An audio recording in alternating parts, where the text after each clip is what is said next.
Libro del profeta Jonás, capítulo 1.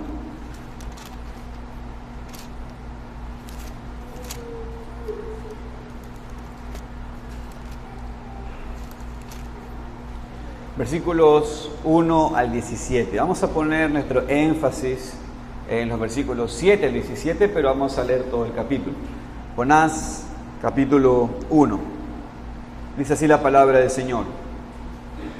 Vino palabra de Jehová a Jonás, hijo de Amitai, diciendo: levántate y ve a Nínive, aquella gran ciudad, y pregona contra ella, porque ha subido su maldad delante de mí. Y Jonás se levantó para huir de la presencia de Jehová a Tarsis, y descendió a Jope, y halló una nave que partía para Tarsis, y pagando su pasaje, entró en ella para irse con ellos a Tarsis, lejos de la presencia de Jehová. Pero Jehová hizo levantar un gran viento en el mar, y hubo en el mar una tempestad tan grande que se pensó que se partiría la nave. Y los marineros tuvieron miedo, y cada uno clamando a su Dios, y echaron al mar los enseres que había en la nave para descargarla de ellos. Pero Jonás había bajado al interior de la nave y se había echado a dormir.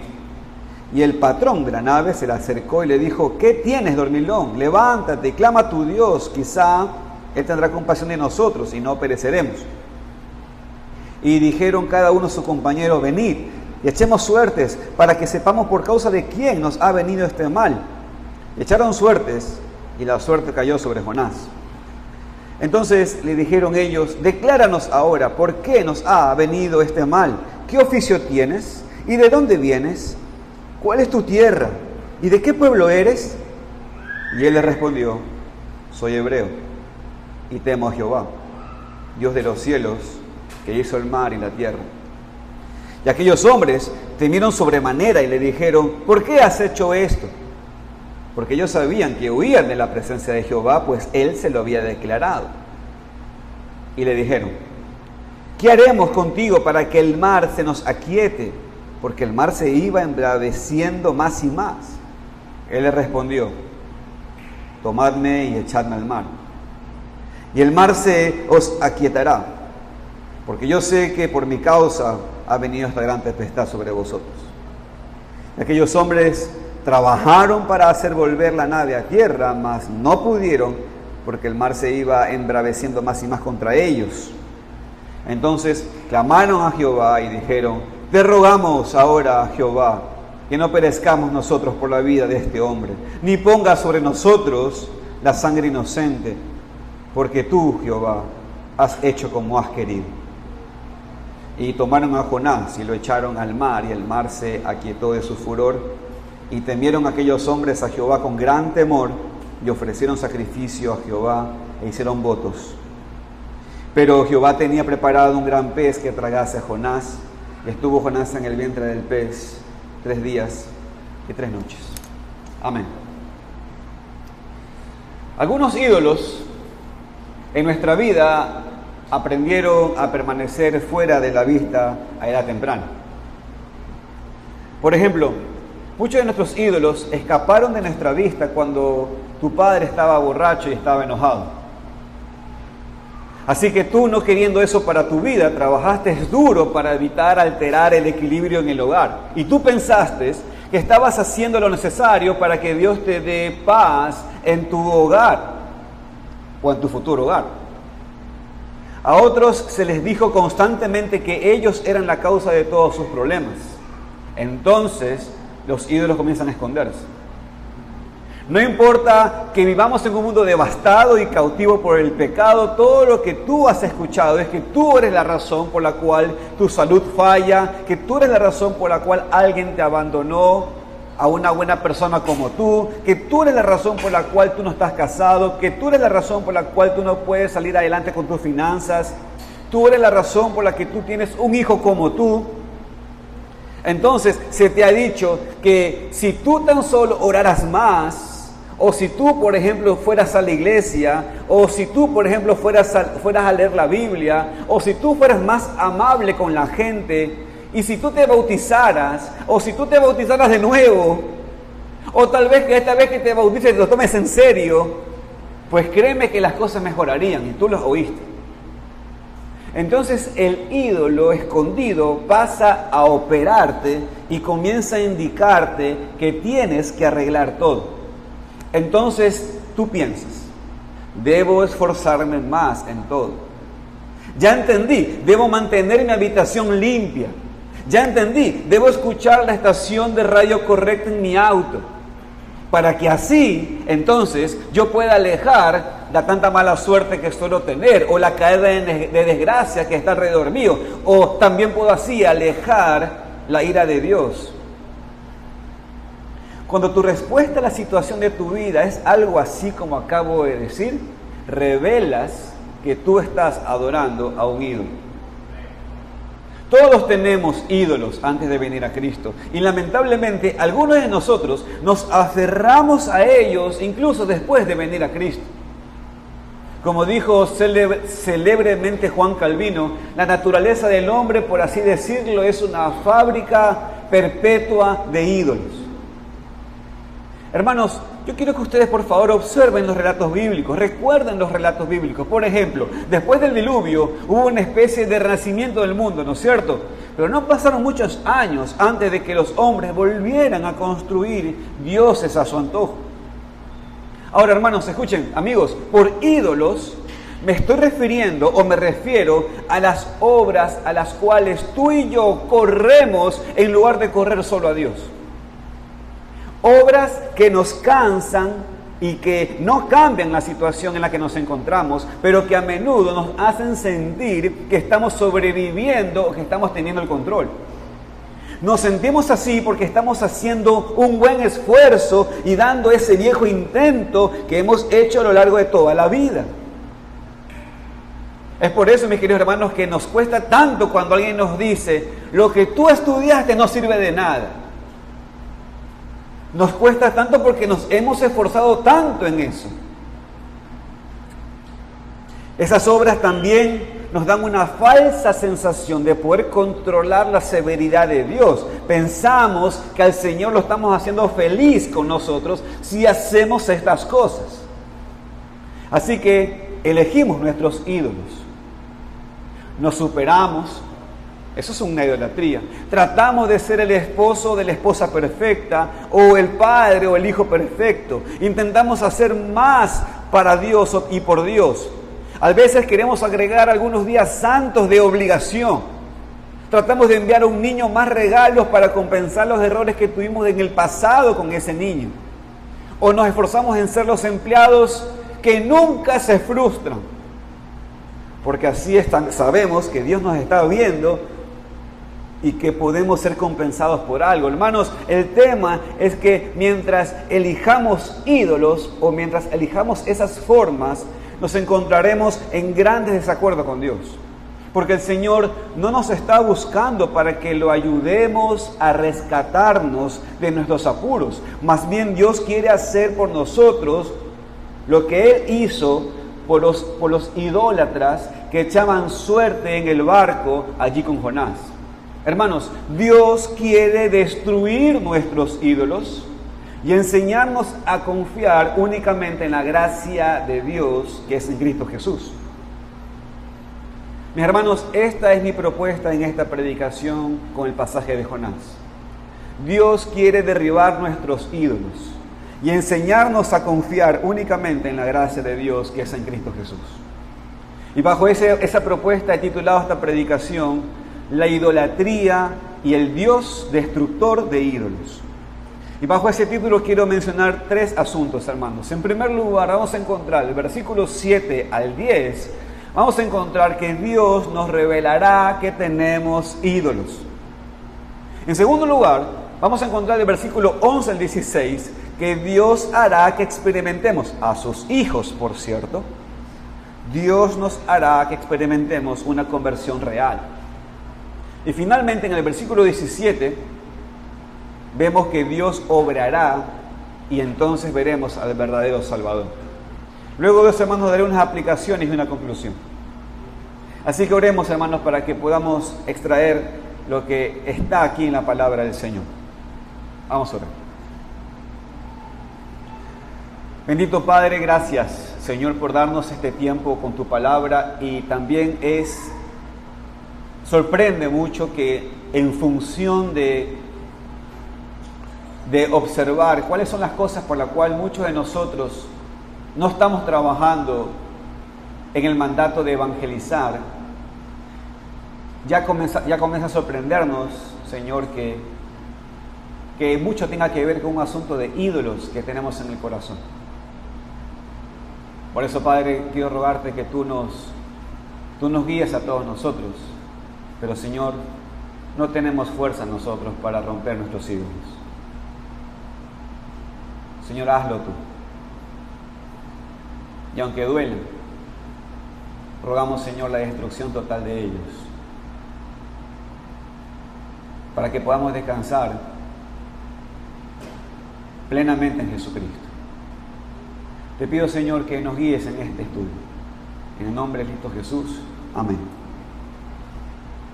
En la predicación anterior examinamos el enorme problema de la rebelión de Jonás contra el mandato de Dios. Aquí el Señor le ordenó a Jonás que fuera a Nínive de la misma manera que a nosotros nos ha dado la gran comisión.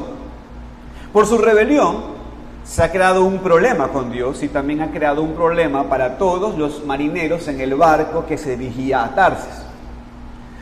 Jonás, hermanos, descubrió de la manera más difícil que Dios no tiene ningún problema de destrozar todos nuestros barcos o todos nuestros medios para ir a esos falsos refugios, y el Señor va a quitar incluso la vida de todos los que están alrededor nuestro con el fin de que lo obedezcamos. Y esta verdaderamente es la imagen que encontramos aquí. Hermanos, Jonás nos adelanta un mensaje en la cual nosotros no tenemos que seguir. El avisado ve el mal y se esconde. Pero esto es lo que vemos, hermanos. Aquí vemos, hermanos, que Dios no tiene ningún problema de destrozar tu barco y no tiene ningún problema de matar a los que están alrededor tuyo con tal de que tú obedezcas. No tiene ningún problema el Señor con eso. Dios es celoso, hermanos. Jonás estaba empezando a aprender que Dios es Señor gobernante, soberano en nuestras vidas, y que no estamos determinados nosotros autónomamente para seguir el curso de nuestra vida, no. Pero ahora el pasaje se vuelve, hermanos, hacia los marineros. El enfoque aquí ahora se vuelve hacia los marineros. Ellos, hermanos, han estado clamando a sus falsos dioses, lanzando cargamento, mercadería para tratar de propiciar a sus dioses, para salvarse de la tensa tempestad. Tiraban mercadería al mar, ¿no es cierto? Para, ya vas, no sé quiénes son ustedes, pero aquí enviamos cosas, pero ya, tranquilo. Y como la tempestad no cesa con sus oraciones, el Señor ha destrozado, el Señor ha hecho añicos toda esperanza en sus ídolos y ha mostrado que sus ídolos son inútiles. Por eso estos hombres, pero aquí vemos que estos hombres aún no han terminado con sus ídolos, porque los marineros seguían erigiendo otros ídolos. Los marineros intentaron una manera, ven que no había solución, entonces ahora piensan que tiene que haber otra manera. Ellos intentaron con sus esfuerzos propios encontrar su propia salvación, y eso es exactamente lo que nos muestra este texto. Pero el texto, hermanos, también nos muestra, hermanos, que Dios tiene la intención de destruir tus ídolos. Así como la intención de demoler nuestros ídolos. El texto nos muestra que Dios en su gran misericordia, hermanos, intensificará esta tormenta en la cual tú estás viviendo, y lo hará a propósito. Y llevará a los marineros al borde de la muerte para que sucedan tres cosas para ellos. Y que nosotros tenemos que aprender esta lección. Y esto entonces me lleva, hermanos, al primer punto. El primer punto, hermanos, es que Dios nos revelará que tenemos ídolos. Hermanos, Dios nos pondrá a pruebas durísimas para demostrarnos que somos unos sinvergüenzas. Y para que nos demos cuenta que lo somos, que somos idólatras. Mire por favor los versículos 7 al 10. Y dijeron cada uno a su compañero: venid y echemos suertes, para que sepamos por causa de quién nos ha venido este mal. Y echaron suertes, y la suerte cayó sobre Jonás. Entonces le dijeron ellos: decláranos ahora por qué nos ha venido este mal, qué oficio tienes y de dónde vienes, cuál es tu tierra y de qué pueblo eres. Y él les respondió: soy hebreo, y temo a Jehová, Dios de los cielos, que hizo el mar y la tierra. Y aquellos hombres temieron sobremanera y le dijeron: ¿por qué has hecho esto? Porque ellos sabían que Jonás huía de la presencia de Jehová, el cual Jonás se lo había declarado. Hermanos, lo primero que el Señor nos va a mostrar aquí es que Dios hará una revelación. Aprenderemos, hermanos, que nosotros tenemos problemas reales. Fíjense, hermanos, los marineros han estado invocando a dioses falsos. Ahora, no ven solución. Y como suponen que todas las cosas las controlan, pues entonces entienden que hay algo que ellos no han visto bien. Entonces, ¿qué pasa? Oye, tenemos todo bajo control y de paso algo no está funcionando bien, algo está pasando. Ellos, hermanos, ellos entienden que todas las cosas están bajo su control. Entonces, como han hecho todo lo que se supone que hay que hacer y las cosas están mal, dicen: bueno, tenemos que echar suertes. Y cuando echan suertes, las suertes comienzan a dirigir sus miradas a Jonás. Ahora, la suerte señalaba a Jonás y ahora los marineros tenían el dato por el cual ellos comprendían que las cosas no andaban bien. Ahora bien, para que nosotros podamos entender cómo es que los marineros echaron suertes, déjenme explicarle esta parte de manera histórica. Hermanos, echar suertes consistía en lanzar piedras de múltiples colores. Por ejemplo, si un cierto color cayó sobre alguien, pues decían: ahí está, este es el señalado. O si todos los colores caían sobre alguien, o sea, de manera variada, decían: ahí está el señalado. En este caso, esta es la persona a quien los dioses o Dios ha elegido para lo que estamos pidiendo.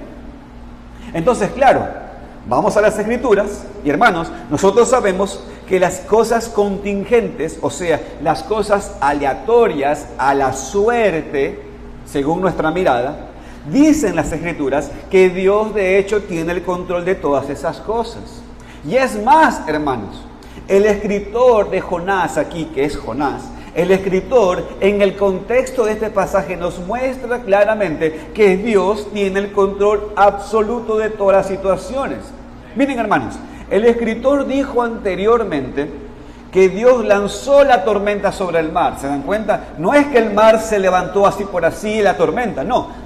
Jonás dice que Dios levantó la tormenta, según el versículo 4 del capítulo 1.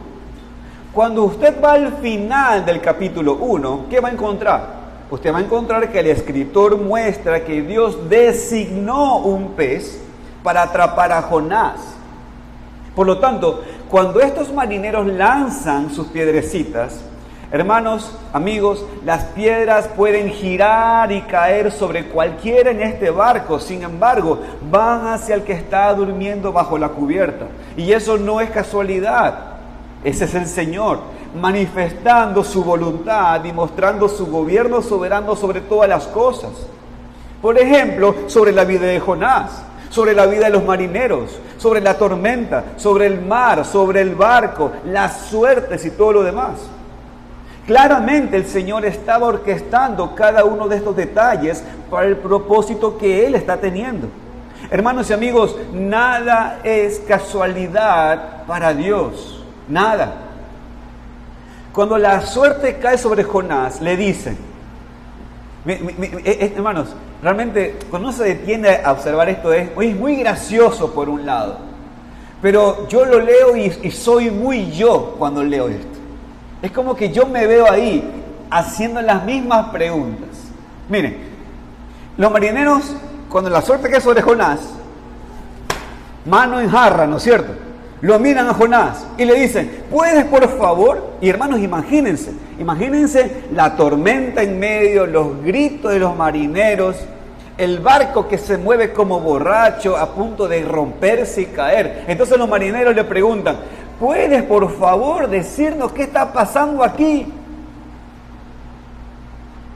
Nosotros tenemos todo controlado y ahora no lo estamos controlando, y aparte la suerte nos está diciendo que eres tú el dato que nosotros no hemos tenido en control y necesitamos saberlo para nosotros arreglar la situación. Los marineros le preguntan, ¿qué rayos has hecho para ponernos en esta situación? Hermanos, claro, los marineros todavía esperan una respuesta dentro de un reino que ellos creen que pueden controlar. ¿No es cierto? Esa es la razón por la cual se hace la pregunta en el verso 8. Mire el verso 8, mire la pregunta. ¿Qué oficio tienes? ¿Y de dónde vienes? ¿Y cuál es tu tierra? ¿Y de qué pueblo eres? Hermanos, ¿saben por qué preguntan esto? Porque ellos dicen, hey, necesitamos datos. Ellos querían esas respuestas para que así entonces ahora ellos puedan invocar al ídolo localizado del país correcto. Hermano, ¿a usted le ha pasado que usted ha compartido con un hermano un motivo de oración y usted le dice, oye Iván, tú puedes orar por mi hija? ¿Cómo se llama tu hija? Bueno, Emma. ¿Pero Emma qué? Emma Belén. ¿Y apellido? Claro, como que con esas preguntas, y yo al responderle, entonces la oración va a caerle exactamente a ella y no le va a caer a Suri, que no es mi hija. Hermanos, a veces nosotros pensamos que necesitamos estos datos, ¿no es cierto? Pero en el caso de los marineros, como querían controlar todo y ellos querían invocar a los ídolos, necesitaban estos datos. Ellos entendían que al no tener estos datos, pues por eso se les está yendo las cosas de las manos. Por lo tanto, hey, ¿de qué lugar vienes? ¿Cuál es la deidad que ocupa tu tierra? ¿Cuál es el Dios de tu pueblo? Claro, evidentemente los marineros querían saber datos para poder tener control sobre las cosas. Hermanos, Jonás, sin embargo, les revela al Señor. Hermanos, Jonás literalmente les dice esta respuesta. Temo a Jehová, el Dios de los cielos, que hizo el mar y la tierra seca. Hermanos, Jonás no quería ir a Nínive y decirles, el Señor tiene una palabra para ustedes. Él no quería hacer eso. Sin embargo, ahora que Dios ha destrozado todo, viniendo tras Jonás en el mar con vientos como tifones, Jonás tiene una palabra para estos marineros. Estos marineros están tan en peligro ante Dios como el pueblo de Nínive. Ahora, no es que la gente de Nínive esté en peligro porque sean más malvadas que los marineros, no. Los ninivitas están en peligro porque no conocen al Dios de Israel y son pecadores ante Él. Y en este sentido, estos marineros que invocan a dioses no conocen al único Dios verdadero más que los ninivitas. Así que estos marineros también son malvados como los ninivitas. Por tanto, entonces Jonás aquí les revela a los marineros que tienen problemas con el Dios que gobierna todo. El Dios que gobierna todos los cielos, todo lo que hay en la tierra, todo lo que hay en el mar, y que gobierna absolutamente todo. Jonás les está diciendo, hey, ustedes están teniendo problemas reales. Claro, los marineros, al enterarse de la gravedad de que el Señor de todos los está persiguiendo, ahora ellos hacen esta pregunta, ¿no? ¿Qué hiciste? Y hermanos y amigos, todos nosotros, como los marineros, tenemos verdaderos problemas ante el Dios verdadero. Estos marineros preguntan, ¿qué es lo que has hecho tú, Jonás?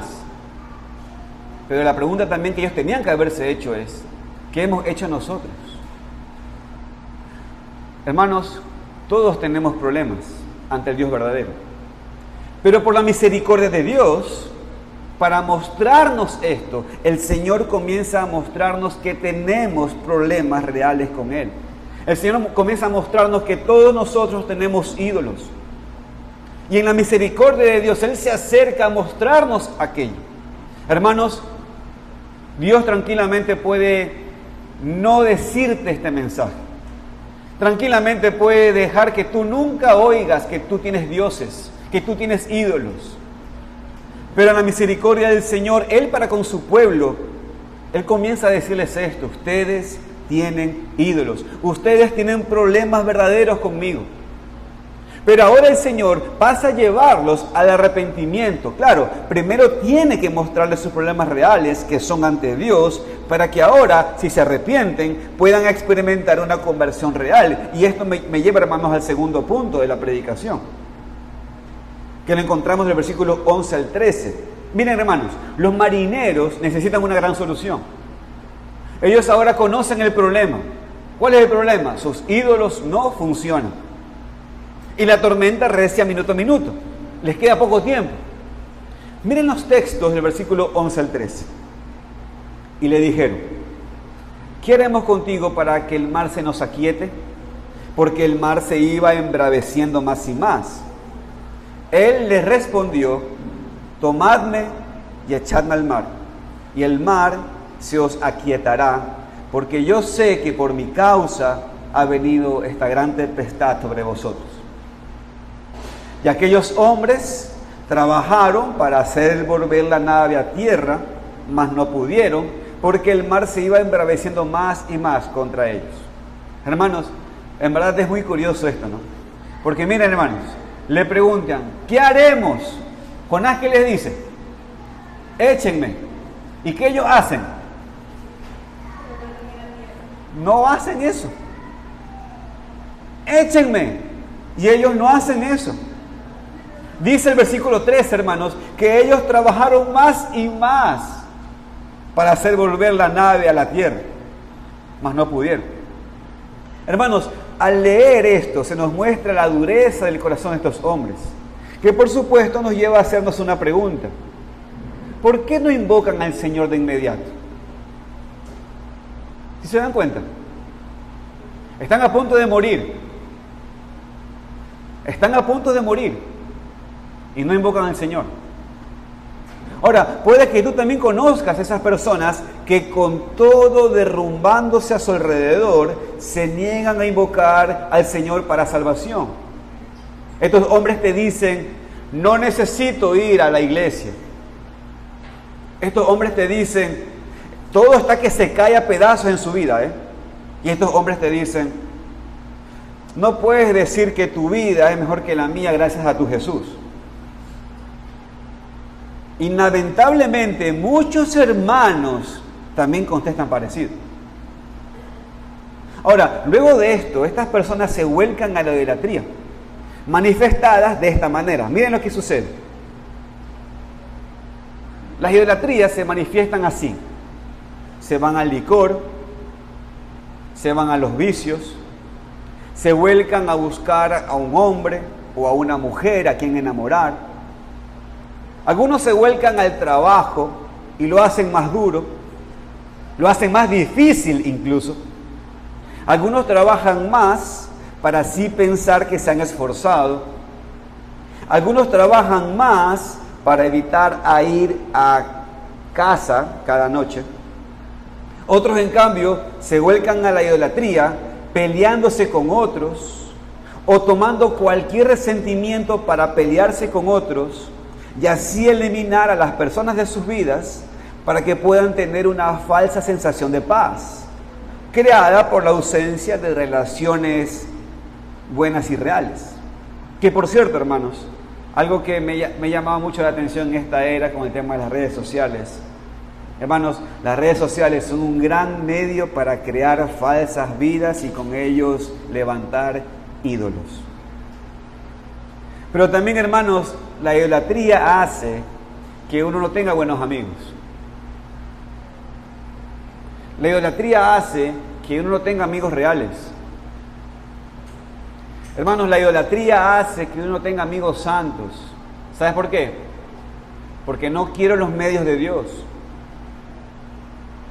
Yo quiero mantenerme en los medios que yo establezco, porque estos son los medios que yo creo que así voy a alcanzar el favor de Dios.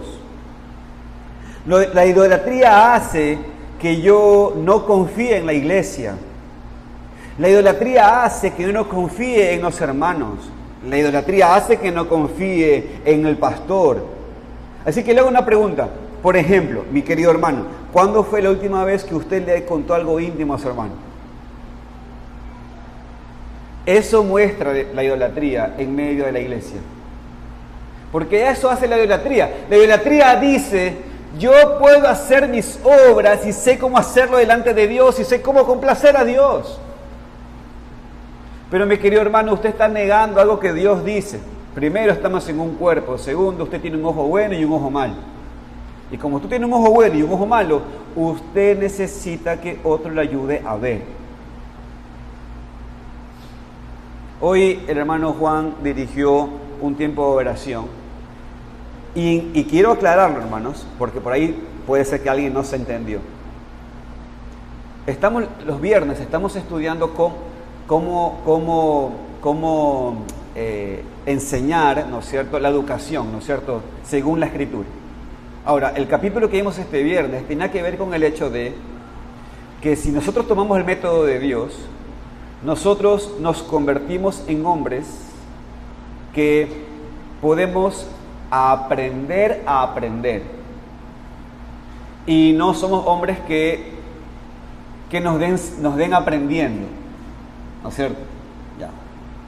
Pero hermanos, a donde dirigía la oración Juan era específicamente al hecho de educarnos, no para independizarnos de que ahora ya no necesito a nadie para que me enseñe. Hermanos, somos discípulos.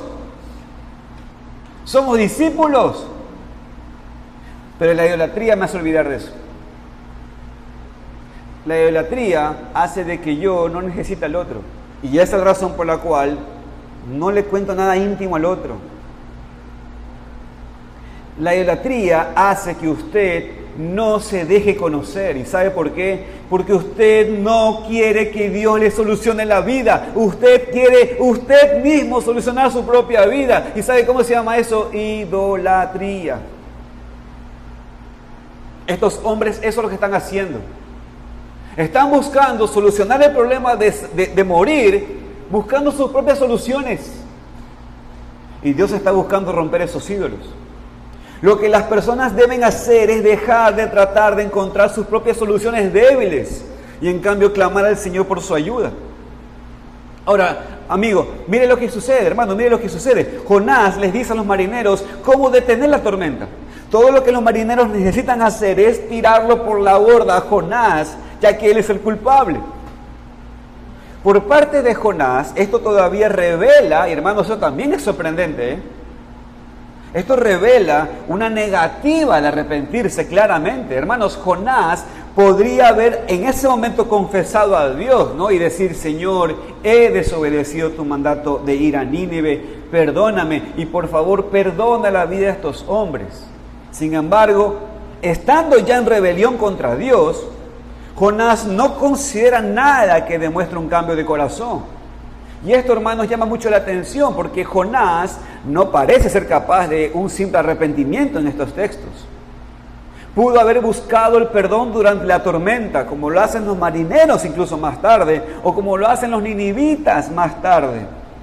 Pero la idolatría de Jonás le hace convertir a Dios a una imagen de un hombre pecador y piensa que ha pasado mucha agua por debajo del barco, por así decirlo, y por tanto piensa Jonás, seguramente Dios no me va a perdonar si me acerco a un arrepentimiento. Y ahí es donde Jonás demuestra su idolatría, porque está desfigurando la imagen de Dios. Él prefiere creer o quiere creer en un Dios que solo juzga y no perdona. Jonás preferiría morir en el mar antes que sugerir a los marineros que dieran la vuelta y lo devolvieran a Jope para completar el llamado que Jehová le había dado de ir a Nínive. Jonás no hace nada de eso. Además, hermanos, es interesante observar que en ninguna parte de este capítulo, ni en ningún otro lugar de Jonás, se nos dice que Jonás con respecto a esta desobediencia, él se arrepintió. Pero más tarde vamos a hablar de Jonás. Volvamos a los marineros. Los marineros se preocupan ¿por quién?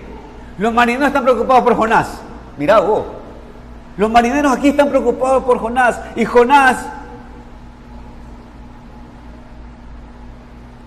no por ellos. Y entonces los marineros intentan remar. Están remando en una tormenta. Mirá lo que es la idolatría, ¿no? Es tan absurda. Están remando en una tormenta. Les obliga entonces a arrojar toda la mercadería por encima del barco y de vuelta sus acciones se hacen claramente inútiles. Sin embargo, en sus mentes debe haber otra solución. Aun cuando Jonás ya les dijo claramente la solución y a la vez ya le dijo que están luchando con el único Dios verdadero, ellos siguen pensando que hay otra solución. Estos hombres quieren una solución sin la necesidad de reconocer al Dios de toda solución. ¿Te ha pasado eso cuando tú hablas con alguien y te dice, es que no sé cuál es la solución a mi problema? Y tú le dices la solución y esa persona, es que no sé cuál es la solución. Estoy orando para que el Señor me diga. Y tú le dices, oye, ¿no crees que esto puede ser lo que el Señor te está contestando? Seguiré orando, hermano, hermana.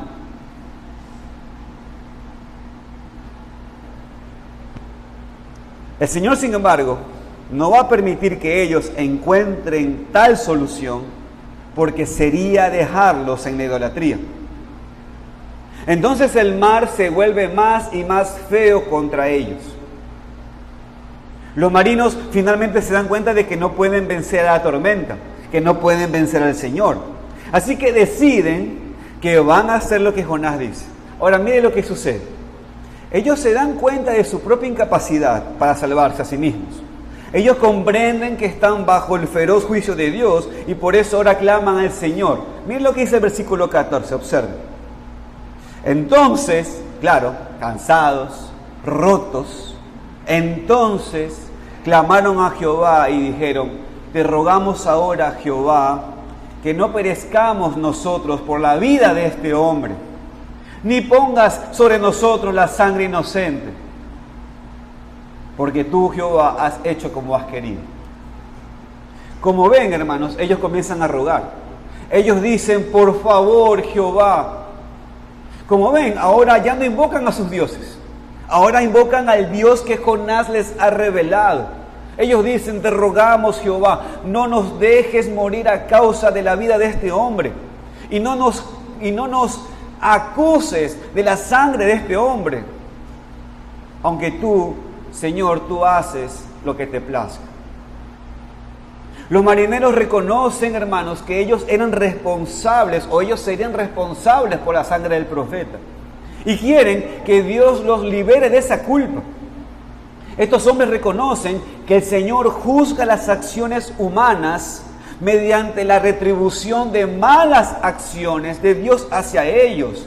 Ellos entienden de que si Dios les hace mal, es justo. Y hermanos, esto es interesante porque esto es la prerrogativa y responsabilidad de Dios como gobernante soberano sobre los corazones de todas las personas. Hermanos, Él traerá a todas las almas a juicio por sus pecados. Incluso, hermanos, Pablo le hace acuerdo y exhorta a Timoteo a predicar la palabra en función de que Dios juzgará a los vivos y a los muertos en su manifestación y su reino. Entonces, estos marineros ven que deben hacer las cosas de una manera que agrade a Dios.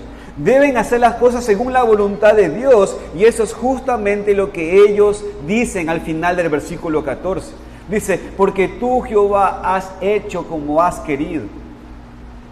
Lo que Dios quiere que haga es que dejen ellos de invocar a sus falsos dioses, que dejen de buscar la solución por medio de la suerte, que dejen de torcer la imagen de Dios, que dejen de remar y remar en sus propias soluciones que son ajenas a las soluciones de Dios. Y en este contexto lo que Dios quiere es que ellos dejen sus propias soluciones y que tiren a Jonás al mar de una buena vez y por todas. Y cuando hacen esto, ¿qué sucedió? ¿Qué dice el texto? Cuando hacen esto, al instante, la tormenta se detuvo. En un instante, hermanos, la ira del Señor deja de estar sobre ellos. En el momento, hermanos, escúcheme, en el momento que ellos dejaron de esforzarse y en cambio, por la fe, confiaron en la solución que Dios les dio. Hermanos, esta es la diferencia entre las obras y la fe. Estos hombres experimentan una conversión real. Su testimonio es el mismo que el de los tesalonicenses, cuando Pablo les dice: os convertisteis de los ídolos a Dios para servir al Dios vivo y verdadero y a esperar de los cielos a su Hijo, el cual resucitó de los muertos, a Jesús, que nos libra de la ira venidera. Hermanos, estos hombres dejaron de remar e hicieron lo que Dios dijo que había que hacer, que echen a Jonás. Pero Señor, si echamos a Jonás, si echamos al profeta, esa sangre estará sobre nuestras manos. Tírenlo. Sí, está sobre sus manos, tírenlo. Y lo hicieron. Entonces estos marineros reconocen que son pecadores, reconocen que solo merecen la pena justa de la ira de Dios. Pero se dan cuenta que la única manera de solucionar sus problemas es poniendo fe en lo que Dios ha dicho de cuál es la solución de sus almas. Ahora, hermanos, antes de seguir con estos marineros, es importante aquí que nos detengamos un poquito y que podamos extraer algunas gemas doctrinales que encontramos en esta palabra. Hermanos, escúchenme. Una lectura no tan cuidadosa del libro de Jonás podría sugerir que la historia de Jonás apoya conceptos universalistas o pluralistas de salvación.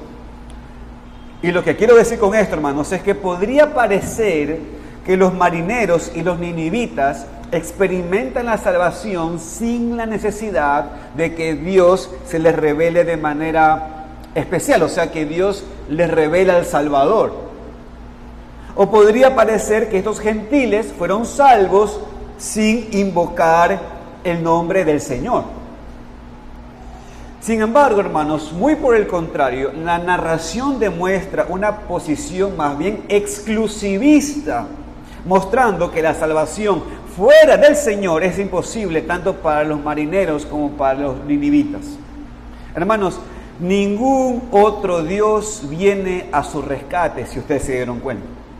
Estos hombres invocan y ningún Dios apareció. Y tampoco su esperanza de salvación permanece en sus dioses.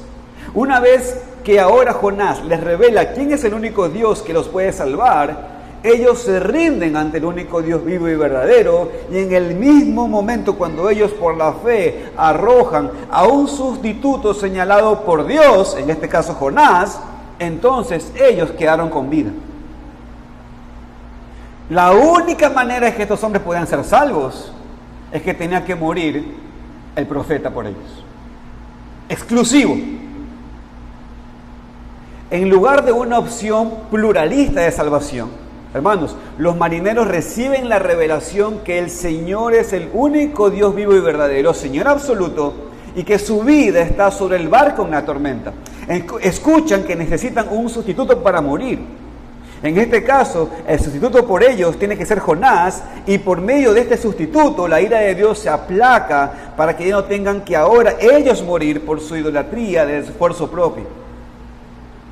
Así que estos hombres, hermanos, estos marineros, confían entonces en la palabra del profeta y claman al Señor por misericordia por su culpa, porque ellos al echar al profeta reconocen que tienen que matar al profeta.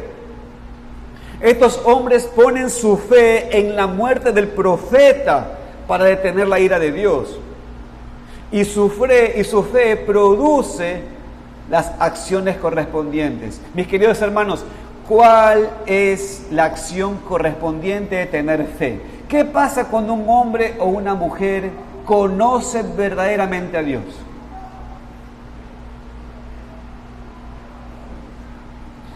¿Qué pasa? ¿Cuál es la acción? ¿Cómo se ve a una persona cuando realmente se convierte, es convertido? Yo sé que todo lo que ustedes están diciendo tienen razón, pero yo les quiero decir una palabra, es la palabra que dice aquí. Tienen temor.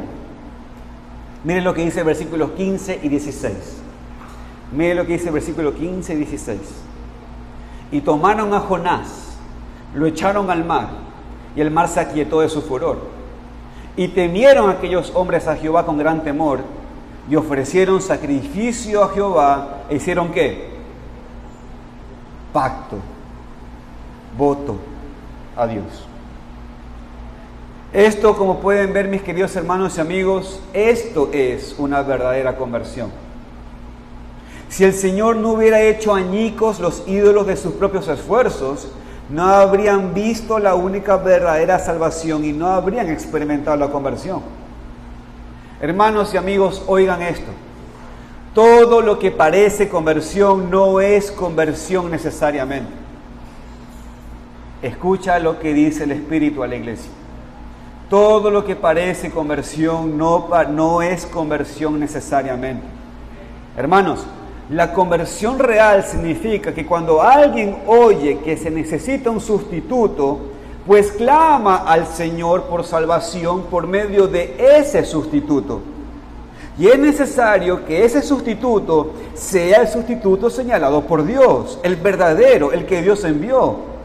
Pero escuchen, hermanos, luego de poner la fe en el sustituto que Dios envió, pues luego ese hombre realiza obras que demuestran la conversión después de poner fe en ese sustituto. Por ejemplo, Abraham se expuso a sacrificar a Isaac, dice Génesis 22, y con eso testificó que él confiaba en la promesa que Dios le había hecho allá en Génesis.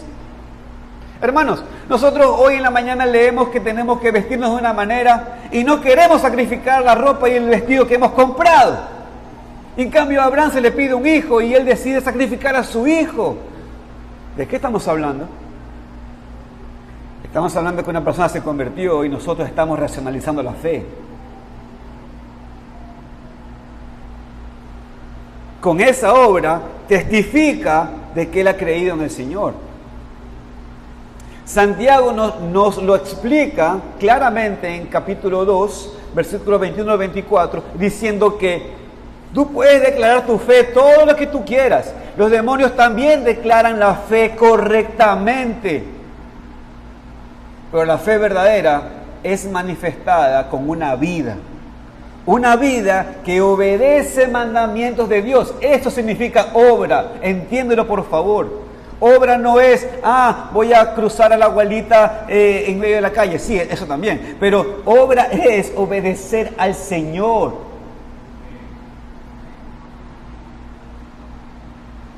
Obra no es solamente limpiar tu cuarto. Obra no es solamente en la mañana saludar bien a tus padres. Obra es obedecer al Señor. Tú puedes decir que crees, pero si tú no obedeces a los mandamientos de Dios, mi querido amigo, tú no eres creyente. Tú no eres creyente. De manera contraria, en cambio, la creencia, y lo digo entre comillas, de este hombre que encontramos en el libro de los Hechos, en el capítulo 8 de Simón el Mago, vemos que no fue conversión. Y hermanos, cuando usted lee ese texto, usted ve que este hombre se presentó incluso en medio de los que sí pusieron su fe allí en Samaria. Él estaba en medio de los hombres samaritanos que verdaderamente creyeron en Cristo. Este hombre Simón el Mago. Pero sus hechos demostraron que no nació de nuevo. Él dijo tener fe, pero por acciones demostró que no tenía la fe verdadera, la fe de una conversión real. La conversión real, hermanos, escúchenme, no termina en el día de la creencia. Si alguien invoca al Señor en la salvación, no puede retroceder y agarrar sus ídolos de autoayuda cuando está en problemas o cuando la vida se vuelve difícil. Por lo tanto, la conversión real no intenta complacer a Dios con una asistencia más fiel a la iglesia, o con una mayor obediencia a los padres, o con una lectura más frecuente de la Biblia, o con un mayor sacrificio de su tiempo y dinero. No. En el momento en que piensas que hacerte estas cosas hace que Dios se mueva a tu favor, estás agarrando un ídolo, lo estás puliendo, estás levantándolo al Señor y diciendo: mírame, Dios, estoy haciendo todo bien, vas a actuar ahora entonces para mí, vas ahora sí a detener mi tormenta, ¿no es cierto, Señor? Si crees que Dios se conmueve por tales esfuerzos, no estás hablando con el Dios a través del cual la iglesia, el pueblo de Dios, ha recibido de su plenitud todo, y gracia tras gracia, tras gracia, tras gracia. Tú no conoces al Dios verdadero.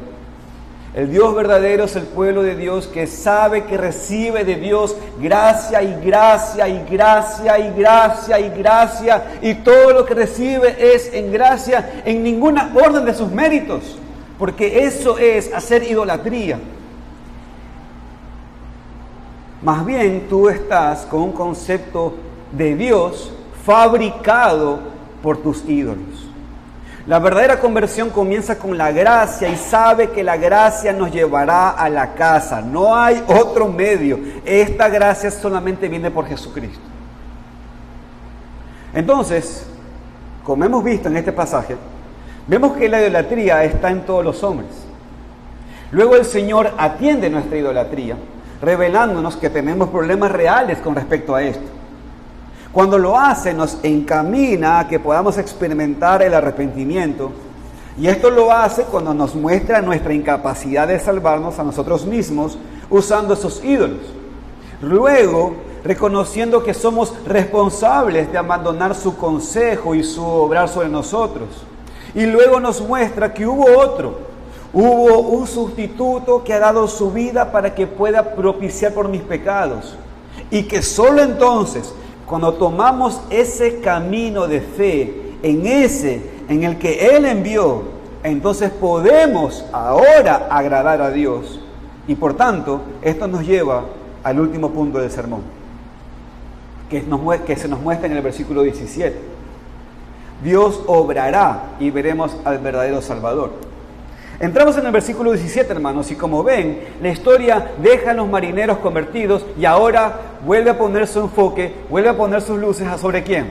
Sobre Jonás. Vuelve a poner las luces sobre él. Jonás, que se ha volcado a la idolatría.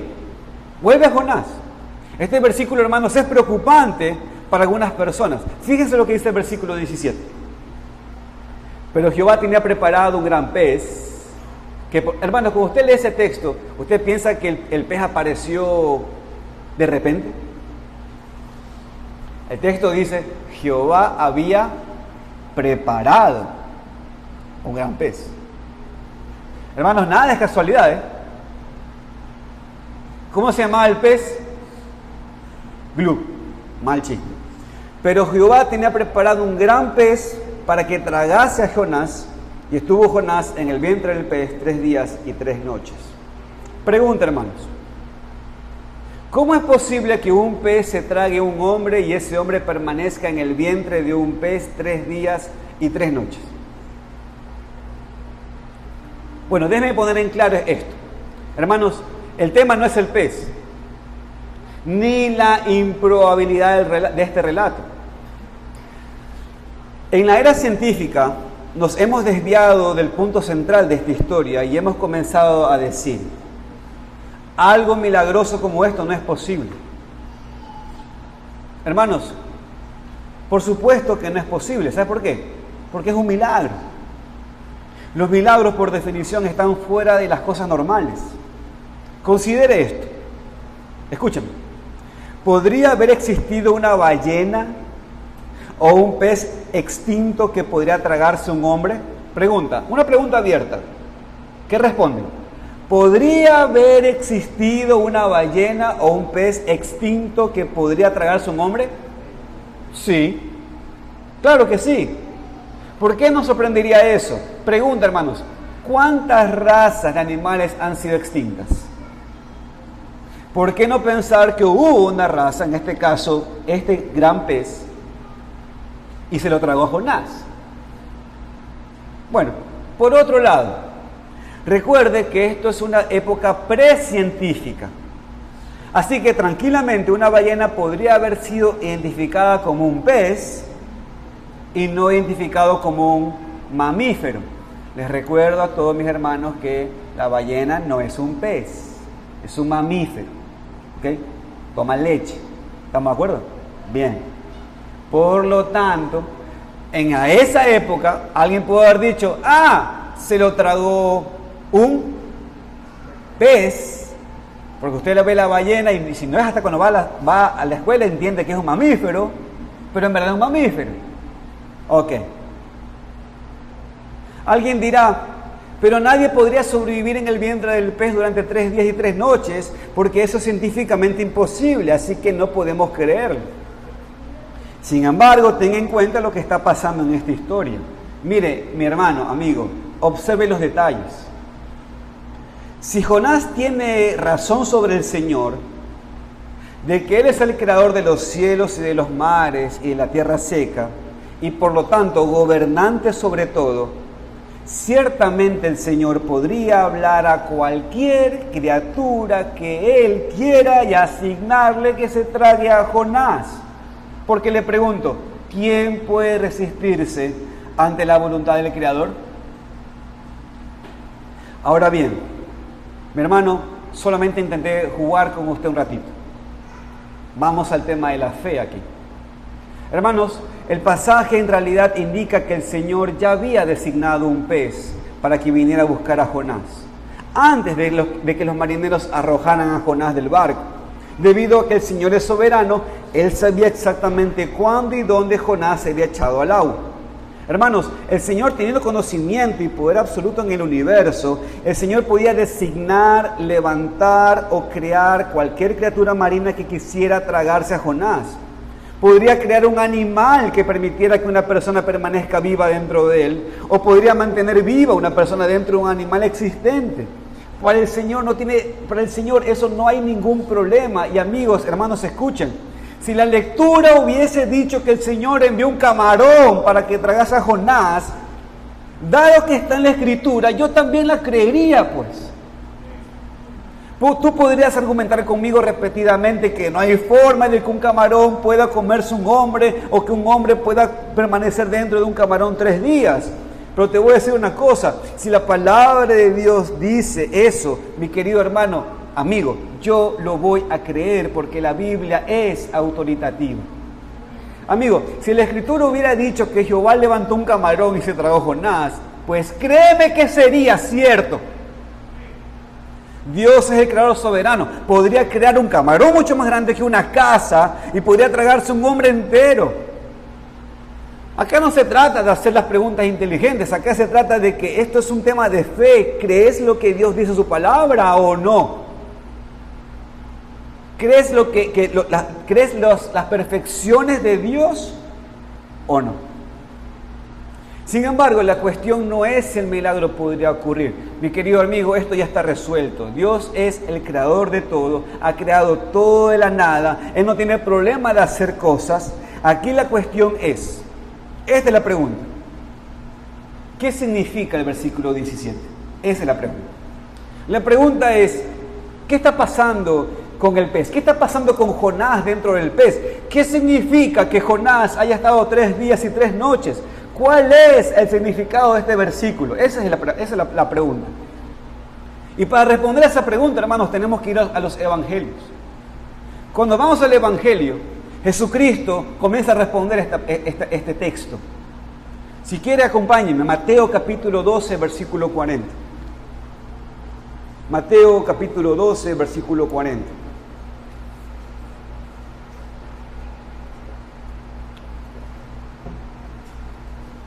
Mateo 12:40, dice el texto: porque así como Jonás estuvo en el vientre de gran pez 3 días y 3 noches, así el Hijo del Hombre estará en el corazón de la tierra 3 días y 3 noches. Vaya conmigo a Mateo 16, verso 4.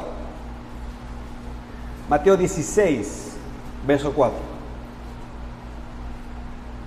Y no se le dará señal a una generación mala, adúltera, sino la señal de Jonás.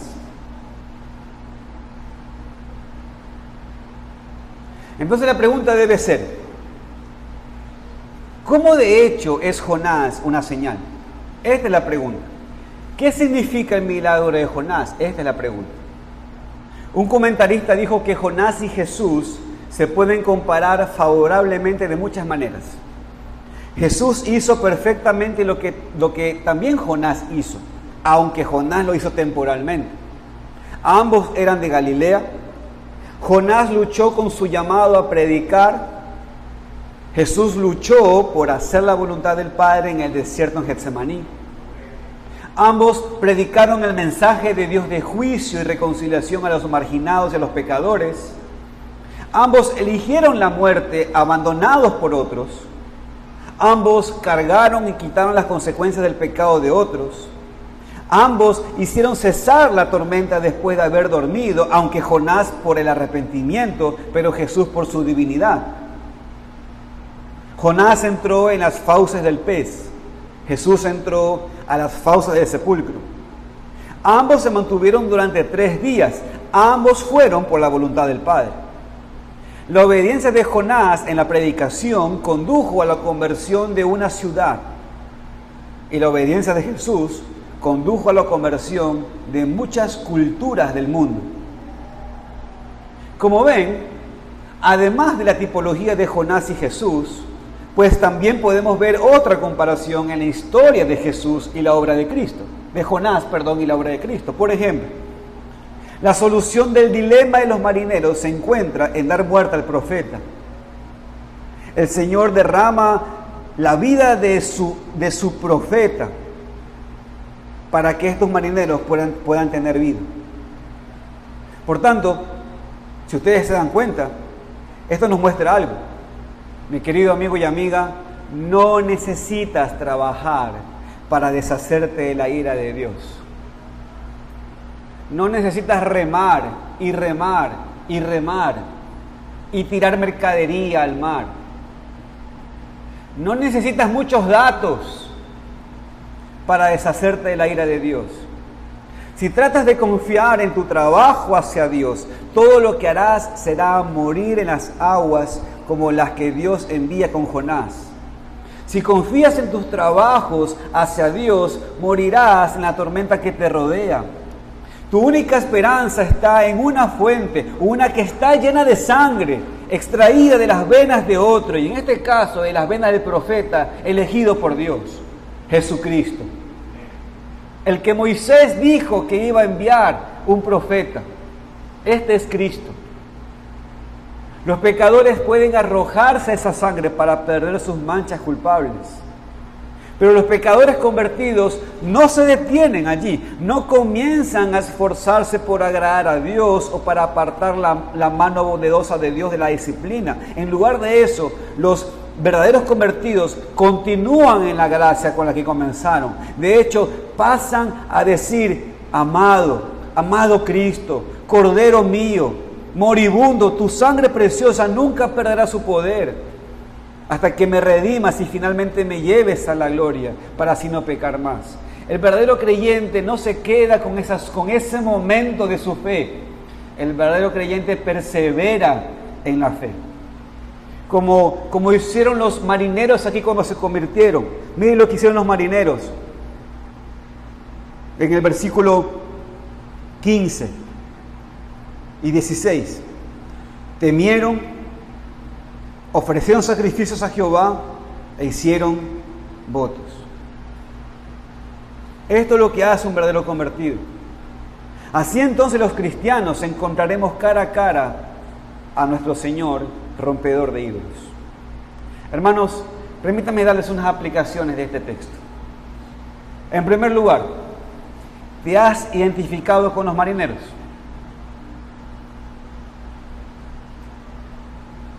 Piensa en esto. ¿Has tenido un deseo de obtener algo que solo Dios te puede dar, pero lo has buscado en función de hacer favores o hacer ejercicios que en tu mente desean agradar a Dios, para que de esta manera entonces Dios cumpla ciertas peticiones que estás haciendo? Pues déjame decirte que pensar así es tener una imagen incorrecta de Dios. De hecho, no estás pensando en el Dios verdadero en verdad. Estás formando un ídolo que eres tú mismo, porque en esa petición está el deseo de tu corazón, y lo que estás haciendo es un sistema de justicia para lograr esas cosas que tienes en el corazón. Pero el Señor no se nos ha revelado de esta manera, mi querido amigo y mi querido hermano. El Señor se nos ha revelado con su gracia y con su misericordia, porque nosotros no somos merecedores de las bondades de Dios, y mucho menos con un sistema de obediencia que logra alcanzar favores de Dios. Pensar así o acercarnos así a Dios solo hace que llenemos su presencia de enojo, de enfado, de fastidio, y aumente su desagrado para con nosotros. Mis queridos hermanos, amigos, cuando Dios se nos revela a nosotros con la justicia, no lo hace en una instancia para que nosotros entonces observemos la justicia e intentemos arreglar la justicia. No. Dios se revela a nosotros con su justicia para que nosotros podamos reconocernos como quebrantador de su justicia. Cuando Dios se nos revela con su justicia, también es para que podamos reconocer nuestra idolatría, porque detrás de querer ganarnos su favor es porque queremos lograr peticiones, y eso solamente apunta a una autosatisfacción o una búsqueda de satisfacción de uno mismo, de que uno pueda decir: lo logré, esto que tengo una hermosa familia porque yo me esforcé y Dios me lo dio. Eso solamente es un deseo de vanagloriarse. Es el deseo de autosatisfacerse de que uno ha logrado cosas y que uno ganó el favor de Dios. Así que, lejos de revelarse Dios con nosotros de esta manera, Dios se revela a nosotros con la justicia solamente para mostrarnos nuestros pecaminosos caminos y revelarnos que nuestro deseo de acción de obediencia es solamente un asunto de autoglorificación. Por tanto, lo que apela, lo que Él quiere de nosotros cuando nos muestra su justicia, es el hecho de querer llevarnos a que nos arrepintamos de esa manera de acercarnos a Dios. Que nos arrepintamos de nuestros ídolos. Que nos arrepentamos de pensar que formamos o podemos lograr un camino de acercamiento a Dios por su justicia. Dios quiere destruir nuestros ídolos. Y para eso, para hacerlo, el Señor nos muestra un camino mejor. Nos muestra el camino de su gracia. Nos muestra el camino de gracia. Porque Dios, en su gracia, ha enviado a su Hijo Jesucristo para propiciar por nuestros pecados. Él derramó su sangre para perdonar nuestros pecados. Su Hijo fue a la cruz y pagó con su vida para limpiar nuestra iniquidad. Y entonces, de esa manera, acercarnos a Dios. El camino que Dios estableció para acercarnos a Él y ser de agrado a Él es el camino de la gracia y de la misericordia. Es el camino que logró Cristo a través de su sangre. Y mis queridos hermanos, ese es el camino que Dios invita a todos ustedes.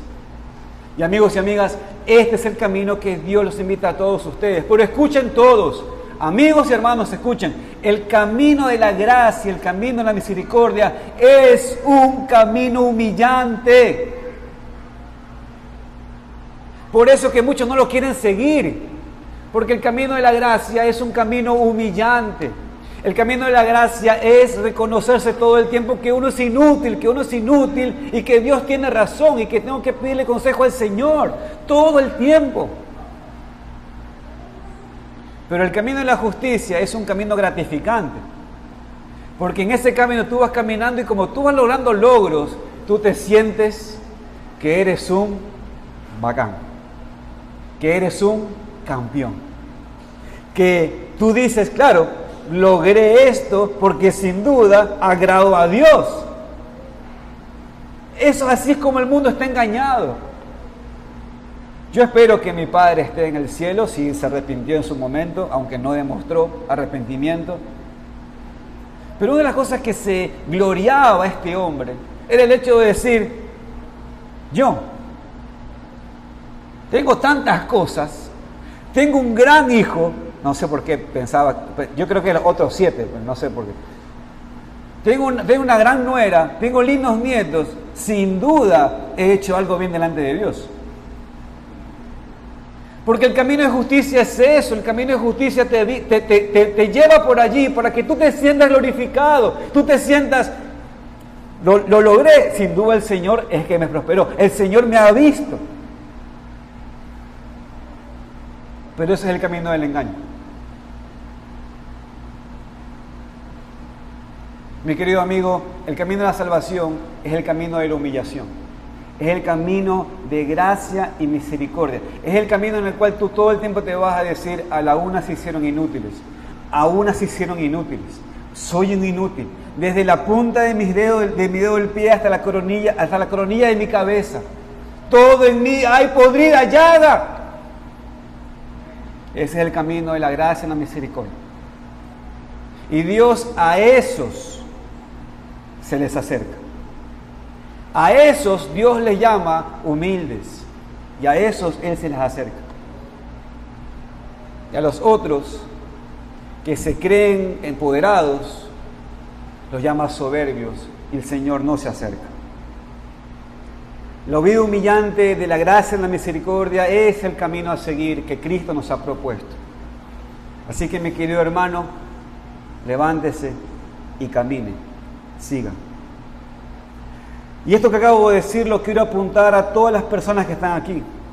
Esto es aplicable para todos, tanto para los no creyentes como para los creyentes. A ti, mi querido amigo, si tú estás en esta situación parecida, mi querido amigo, esta es la exhortación para ti. Arrepiéntete de tus pecados. No te imagines a Dios de esta manera como se lo imaginaban los marineros. Arrepiéntete de esa imagen que tienes de Dios y mira que la imagen de Dios correcta es el que Él es un Dios de gracia y misericordia y que Él se acerca a ti por gracia y misericordia a través de su Hijo Jesucristo. Así que pon tu fe en su Hijo, pon tu fe en Él, no en tus acciones, no en ti, pon tu fe en la obediencia de otro. Pon tu fe en el que murió por tus pecados. Pon tu fe en Jesucristo.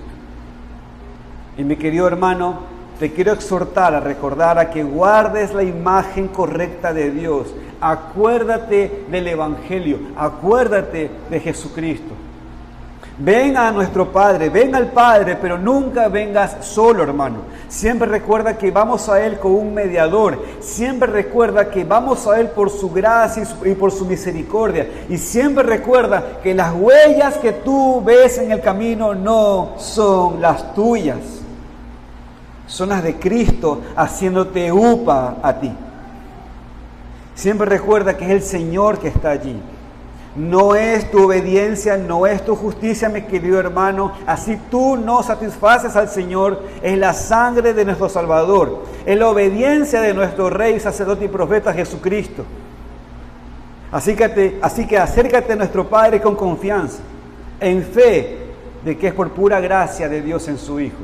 Y que es gracia sobre gracia, sobre gracia, sobre gracia. Amén. Como conclusión, mis queridos hermanos y amigos, Dios quiere destruir nuestros ídolos y enseñarnos a confiar únicamente en la gracia de Dios en Cristo. Amén.